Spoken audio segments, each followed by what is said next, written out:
आपण पाहत आहात नाशिक खबर न्यूज, जनतेचे हक्काचे व्यासपीठ। नाशिक महानगरपालिकेच्या अतिक्रमण हटाव मोहिमेला वेग आला असून सकाळी सारडा सर्कल परिसरात मोठी कारवाई करण्यात आली।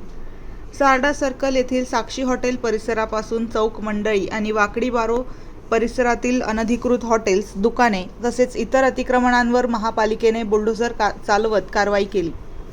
महापालिकेने संबंधित अतिक्रमणधारकांना कालच नोटिसा देऊन अनधिकृत बांधकामे स्वतःहून हटवण्याच्या सूचना दिल्या होत्या। त्यानुसार काही व्यावसायिकांनी रात्री उशिरापर्यंत आपली अतिक्रमणे काढून घेतली। मात्र काहींनी आदेशाचे पालन न केल्याने आज सकाळी महापालिकेच्या पथकाने JCBच्या साहाय्याने उर्वरित अनधिकृत बांधकामे जमीनदोस्त केली। या कारवाई दरम्यान अनेक हॉटेल्स, दुकाने आणि रस्त्यालगत उभारण्यात आलेली अतिक्रमणे हटवण्यात आली। त्यामुळे परिसरात काही काळ तणावाचे वातावरण निर्माण झाले होते। कारवाईमुळे अतिक्रमणधारकांचे भीतीचे वातावरण पसरले असून अनेकांनी स्वतःहून अतिक्रमणे हटवण्यास सुरुवात केली। महापालिकेच्या अधिकाऱ्यांनी सांगितले की शहरातील प्रमुख रस्ते आणि चौक अतिक्रमणमुक्त करण्यासाठी ही मोहीम पुढेही सुरूच राहणार आहे। या कारवाईमुळे वाहतुकीतील अडथळे कमी होऊन नागरिकांना मोठा दिलासा मिळणार असल्याची अपेक्षा व्यक्त केली जात आहे।